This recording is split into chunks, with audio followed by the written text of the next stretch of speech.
स्वागत है दोस्तों आपके अपने चैनल ऑन स्टडी क्लास पर। मैं आज आप लोगों को बिहार एसएससी की क्वेश्चन प्रीवियस ईयर का कराने वाला हूं, जो कि आप लोगों का इंटर स्तरीय है, जो परीक्षा 29/1/2017 को हुआ था। ठीक है ना। तो इसके बारे में, इसके अगर प्रीवियस ईयर कोई भी एग्ज़ाम अगर तैयारी कर रहे हैं तो आपको प्रीवियस ईयर बहुत ही यूजफुल होता है, क्योंकि उससे ही पता चलता है कि ये सवाल किस लेवल तक पूछ सकते हैं। ठीक है ना। तो हम लोग स्टार्ट करते हैं। तो आज का जो पहला सवाल है वह है चंपारण सत्याग्रह का आरंभ कब हुआ था। तो देखिए, चंपारण सत्याग्रह का आरंभ आप लोगों को याद ही होगा इसमें से। तो देखिए, चंपारण सत्याग्रह के बारे में थोड़ा सा जानते हैं। ये 1917 में आरंभ किया गया था। यह महात्मा गांधी का पहला सत्याग्रह आंदोलन था। ठीक है ना, जिसमें उन्होंने 3 कठिया प्रणाली के अंतर्गत नील के खेती करने वाले किसानों के हित में आंदोलन आरंभ किया था। 3 कठिया प्रणाली तो आप लोग जानते ही होंगे। 20 कट्ठा में से 3 कट्ठा में नील की खेती करने के लिए विवश किया जाता था और करवाता था। ठीक है ना। तो ये इस तरह से था। ठीक है। तो ये आप लोगों का आंदोलन का कब चला था, तो 1917 में आपका बी के साथ चला गया होगा। तो आप लोगों को अगर याद भी है तो इसको ज़रूर देखेंगे, ताकि आपका रिवीजन हो जाए और उसका पता चले कि हाँ किस लेवल का एग्ज़ाम पूछ सकता है। अगला जो सवाल है वह है अंग्रेजों के भारत में राज्यकाल में आखिर से एक पूर्व वायसराय कौन था। तो एक पूर्व वायसराय कौन था। तो अंग्रेजी के भारत में राज्यकाल में अंतिम वायसराय जो था वो था लॉर्ड माउंटबेटन। कौन था? लॉर्ड माउंटबेटन था। जबकि उनसे तुरंत पहले वायसराय लॉर्ड वेवेल थे। बात समझ रहे हो। सबसे पहले वो थे, परंतु उससे तुरंत पहले लॉर्ड वेवेल थे। भारत के अंतिम तथा स्वतंत्र भारत के पहले भारतीय गवर्नर को अगर आपको ध्यान में रखना है तो चक्रवर्ती राजगोपालचारी को याद रखना होगा। तो इसका किसके साथ चला जाएगा? लॉर्ड वेवेल, यानी ऑप्शन बी के साथ चला जाएगा। क्यों? क्योंकि सबसे पहला जो था वो लॉर्ड माउंटबेटन था, परंतु उससे पहले भी थे वेवेल। ठीक है ना। फिर आपका जो नेक्स्ट क्वेश्चन बनता है, अभिज्ञानम शकुंतलम का प्रथम अंग्रेजी अनुवाद किसने किया था। तो इसका सही आंसर आप लोग क्या देने वाले हैं। तो सबसे पहले जानते हैं कि अभिज्ञानम शकुंतलम के लेखक कौन है। तो आप लोगों को याद ही होगा कौन है? कालिदास। इसका जो है ना 1789 ईस्वी में विलियम जोन्स द्वारा अंग्रेजी में अनुवादित किया गया था। इसमें जो ऑप्शन में नहीं दे रहा है विलियम जोन्स, आप लोग याद रखेंगे, इसका होगा आंसर विलियम जोन्स। ठीक है ना। इसको जो अंग्रेजी में जो है ना फेटल रिंग, जैसे कि इसका जो चैप्टर जो ऊपर में होगा वो क्या होगा? अभिज्ञानम शकुंतलम। परंतु अंग्रेजी में जब अनुवाद किया गया तो इसका ऊपर में जो हेडलाइनिंग बना वो है फेटल रिंग। ठीक है ना। तो इसको भी थोड़ा सा ध्यान रखिएगा। ठीक है। और 1790 और 1807 के मध्य इंग्लैंड में इस कृति को क्या किया गया? 5 बार पुनः मुद्रित किया गया था। ये भी इंग्लैंड में। कहाँ पर? इंग्लैंड में। तो इसको भी ध्यान में रखिएगा। फिर आपका जो नेक्स्ट क्वेश्चन बनता है वह है चौथा। क्या है चौथा? तो चौथा सवाल आपका कह रहा है कि अंग्रेजों ने बहादुर शाह द्वितीय को देश से निकाल कर कहाँ भेज दिया। कहाँ भेज दिया? तो इसका जो सही आंसर आपके साथ चला जाएगा वो चला जाएगा ऑप्शन ए, रंगून। कहाँ पर? रंगून में। ठीक है ना। यानी कि बहादुर शाह द्वितीय को गिरफ्तार कर रंगून में निर्वासित कर दिया था, जहां 1862 ईस्वी में उसकी मृत्यु हो गई। बहादुर शाह द्वितीय का मृत्यु कब हो गया? 1862। इसको भी आपको ध्यान में रखना है। ये जो थे ना वो 1857 के विद्रोह में विद्रोहियों का साथ देने के कारण, ठीक है ना, इसको इस तरह से गिरफ्तार कर लिया जाता है और 1862 में इनकी मृत्यु हो जाती है। फिर आपका नेक्स्ट जो क्वेश्चन है वो है गुरु नानक का जन्म कहाँ हुआ था। ये सभी को याद होगा गुरु नानक जी का जन्म कहाँ हुआ था। तो थोड़ा सा इसके बारे में हम लोग समझे तो सिख पंथ के संस्थापक थे। कौन? वही जो आप सुन रहे हैं। सिखों के प्रथम गुरु थे कौन? नानक देव। यानी कि इनका जन्म 15 अप्रैल 1469 ईस्वी कार्तिक पूर्णिमा को तलवंडी में हुआ था। कहाँ पर हुआ था? तलवंडी में हुआ था, जो वर्तमान में अभी ननकाना साहिब पंजाब पाकिस्तान में है। ठीक है ना, में हुआ था। इसकी पत्नी का नाम आप लोगों को ध्यान में रखना है, सुलखनी देवी था। तो इसका आप लोग आंसर क्या मारने वाले हैं? तो 5 का आप ऑप्शन सी मारेंगे, तलवंडी। आपको याद भी होगा। अगला जो क्वेश्चन है वो है गोवा से पूर्व पुर्तगालियों की भारत में कौन सी राजधानी थी? गोवा से पूर्व यानी कि पुर्तगालियों की भारत में कौन सी राजधानी थी, इसको आप लोगों को बताना है। तो इसमें आप लोग जो बताने वाले हैं वो है कि भारत में पुर्तगालियों की प्रारंभिक जो राजधानी थी वो थी कोचीन। क्या थी? कोचीन थी, जैसा कि आप लोगों को पता भी होगा। तो ये इसका आंसर तो हो गया कोचीन, ऑप्शन ए। परंतु इसके बाद ये कब से कब तक रहा? तो 1505 से 1430 ईस्वी तक, ठीक है ना। इसके बाद पुराना गोवा हुआ 1530 से 1843 तक, और नोवा गोवा 1843 से 61 तक रहा, ठीक है ना। फिर आपका जो नेक्स्ट क्वेश्चन है,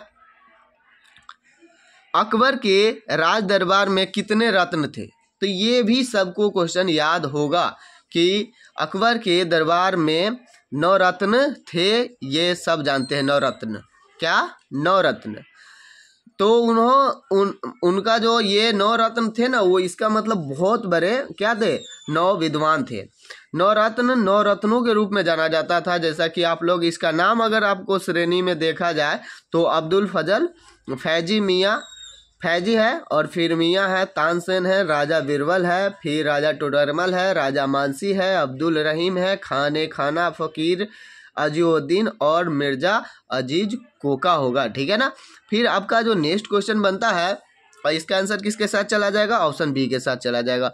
फिर है, किसने दाऊद को पटना और हाजीपुर से खदेड़ कर बाहर कर दिया? तो इसका जो आप लोग बताने वाले हैं वो क्या बताइएगा? तो 8 का आपका चला जाएगा ऑप्शन डी के साथ, अकबर। कहाँ चला जाएगा? अकबर। फिर आपका जो नेक्स्ट क्वेश्चन है,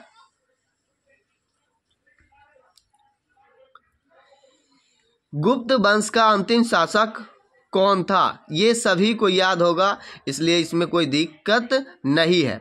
कौन है गुप्त वंश का अंतिम शासक? आपको बताना है। तो गुप्त वंश का जो है कम महत्व वाले ज्ञात शासकों में से एक है विष्णुगुप्त, जो सामान्यतः गुप्त साम्राज्य का अंतिम शासक माना जाता है, ठीक है ना। उसने 540 से 550 ईस्वी तक, अर्थात 10 वर्ष तक वो क्या किए? राज किए। तो गुप्त वंश का अंतिम जो शासक था वो कौन था? तो आपका विष्णुगुप्त के साथ आंसर ऑप्शन बी के साथ चला जाएगा, ठीक है ना। गुप्त वंश के संस्थापक श्रीगुप्त, ठीक है ना, वो भी आपको ध्यान में रखना है। आपका जो नेक्स्ट क्वेश्चन बनता है वो है, बुद्ध से संबंधित अवसरों से जुड़े प्रतीकों में स्तूप इसका प्रतीक है।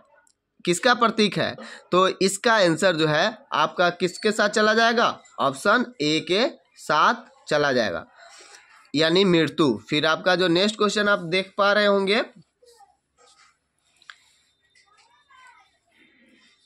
कि नेशनल हेराल्ड समाचार पत्र किसने आरंभ किया? इसको भी थोड़ा सा ध्यान से रखना है कि नेशनल हेराल्ड जो समाचार पत्र की स्थापना 1938 में हुआ था। कहाँ पर हुआ था? तो लखनऊ में हुआ था। किसके द्वारा हुआ था? तो जवाहरलाल नेहरू द्वारा हुआ था, ठीक है ना। जो बाद में भारत के प्रथम प्रधानमंत्री बने थे, आपको याद होगा, जवाहरलाल। 1942 के प्रथम भारत छोड़ो आंदोलन के दौरान ब्रिटिश सरकार द्वारा इसे प्रतिबंधित कर दिया गया। 1940 और 70 के दशक में इसे संक्षिप्त बंदी का सामना करना पड़ा था। तो इसके बारे में थोड़ा सा जानकारी आपको रखना है। फिर आपका जो अगला जो सवाल है वह है, मेगास्थनीज चंद्रगुप्त मौर्य के काल में कौन था? मेगास्थनीज चंद्रगुप्त मौर्य के काल में कौन था, ये पूछ रहा है, ठीक है ना। तो आपको पता होगा, यूनानी सम्राट सेल्यूकस भारत में राज्य विस्तार की इच्छा से 305 ईसा पूर्व में भारत पर आक्रमण किया था। कब किया था? 305। कौन किया था? तो सेल्यूकस, ठीक है ना। कहाँ के थे? तो यूनानी थे, ठीक है। तो इतना बात समझ गए। तो आपका जो फिर आगे जो है वो क्या है, किंतु उसे संधि के लिए विवश होना पड़ा। संधि के अनुसार मेगास्थनीज नामक राजदूत चंद्रगुप्त मौर्य के दरबार में आया। उसने इंडिका नामक ग्रंथ की रचना की। मेगास्थनीज जो है वो किसके क्या बन करके आया है, राजदूत बन करके आया है। उसने एक पुस्तक भी लिखी है इंडिका, जो आपको ध्यान में रखना है। क्या बन करके आया, तो राजदूत। तो मेघास्थानी चंद्रगुप्त मौर्य के काल में कौन था, तो राजदूत था। कौन था, राजदूत था। वो राजदूत बन करके आया हुआ था, ठीक है ना। किसके लिए आया था, तो सेलुकस के लिए आया था। ये भी ध्यान में रखना है। सेलुकस कहाँ के है, तो ये रिवीजन हो गया आपका, यूनानी का है, ठीक है ना। फिर आपका जो नेक्स्ट क्वेश्चन है, गुरु गोविंद सिंह की शिक्षा कहाँ हुई और उन्होंने पर्शियन कहाँ सीखी। तो इसका जो आप लोग पता कर ले पहले गुरु गोविंद सिंह। तो गुरु गोविंद सिंह जो है सिखों के 10वें गुरु थे, ठीक है ना। वो एक महान योद्धा, कवि एवं आध्यात्मिक नेता थे। वो जो है सभी क्षेत्रों में निपुण थे, ठीक है ना। 1699 में बैसाखी के दिन उन्होंने खालसा पंथ की स्थापना की। कौन, गुरु गोविंद जी ने। तो आपका जो सवाल अभी जो कह रहा है, गुरु गोविंद सिंह की शिक्षा कहाँ हुई और उन्हें पर्शियन कहाँ सीखी, तो इसका आंसर जो आपके साथ चला जाएगा वो चला जाएगा अंबाला में, ठीक है ना। कहाँ पर चला जाएगा, अंबाला में। फिर आपका जो नेक्स्ट क्वेश्चन बनता है, अमजद अली खान इसको बजाने के लिए जाने जाते हैं, यानी कि इसमें से किसको बजाने के लिए जाने जाते हैं। तो इसका जो आपका सही आंसर जाएगा वो चला जाएगा ऑप्शन ए, सरोद, ठीक है। फिर आपका जो नेक्स्ट है, अबाकस की खोज इस दौरान हुई थी। किस दौरान हुई थी, तो आपको ध्यान में रखना है। चीन के लोग ने क्या किया, सांग वंश जो है 1750 से 1027 ईसा पूर्व से कैलकुलेटर यानी कि का प्रयोग किया था, ठीक है ना। यह रॉड और स्लाइडिंग बीड्स से बने गणना करने वाले उपकरण आवास क्या था, अबाकस था। यह अग्रदूत था। अबाकस ने चीन वासियों को स्थानीय मान का महत्वपूर्ण ज्ञान प्रदान किया था। इससे क्या हुआ कि इसके अवधारणा को समझने के लिए आवश्यक था, ठीक है ना। तो अबाकस को हेन वंश के दौरान पूर्ण विकसित किया गया। किस वंश के दौरान, हेन वंश। तो आपका अबाकस की खोज इस दौरान हुई थी। किस दौरान हुई थी, तो आपको पता थोड़ा सा चला होगा कि आपका सांग सभ्यता काल, सांग सभ्यता काल क्या हो जाएगा, सांग सभ्यता काल। फिर आपका जो नेक्स्ट क्वेश्चन है, 18वीं शताब्दी में किस देश ने जर्मनी पर शासन किया। मतलब 18वीं शताब्दी में किस देश ने जर्मनी पर आक्रमण किया, मतलब जर्मनी पर शासन किया। तो इसका जो है सही आंसर है आपका फ्रांस। कौन सा है, फ्रांस। तो इसके बारे में जानकारी तो आपको याद रखना है कि फ्रांस, ठीक है, भारत के दोनों लोकसभा और राज्यसभा में कोरम के लिए कुल सदस्यों के कौन सा अंश आवश्यक है, आपको इसको बताना है। तो इसके बारे में आपको भारतीय संविधान के अनुसार जो है ना, लोकसभा और राज्यसभा कोरम पूर्ति के लिए कुल सदस्यों का दशांश चाहिए। क्या चाहिए, दशांश। तो आपका जो आंसर है वो किसके साथ जाना चाहिए, 1/10 के साथ। दशांश मतलब होता है 1/10, 1 का 10वां भाग। तो यदि किसी समय कोरम पूरा न हो तो सदन को क्या कर दिया जा सकता है, स्थगित कर दिया जा सकता है। तो इसको आपको ध्यान में रखना है। फिर आपका जो नेक्स्ट सवाल है वह है, साप्ताहिक चार्ली हेब्डो कहाँ से प्रकाशित किया जाता है। तो ऑप्शन जैसा कि आप देख पा रहे हैं, तो इसके बारे में थोड़ी सी जानकारी ले लें।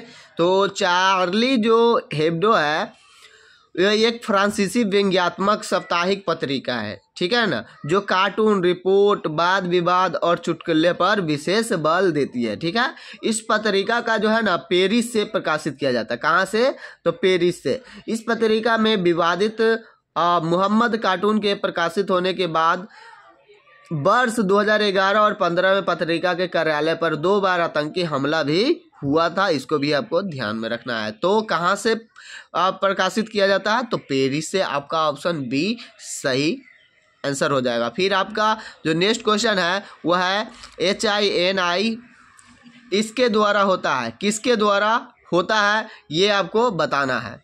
तो HINI जो है वह है इन्फ्लुएंजा, ठीक है ना। यह एक वायरस है ए वायरस का सब टाइप है, ठीक है ना, अपरूप है। यह 2009 के ह्यूमन इन्फ्लुएंजा का सबसे सामान्य कारण था और वह 1918 में फैली महामारी स्पेनिश फ्लू के संबंध है।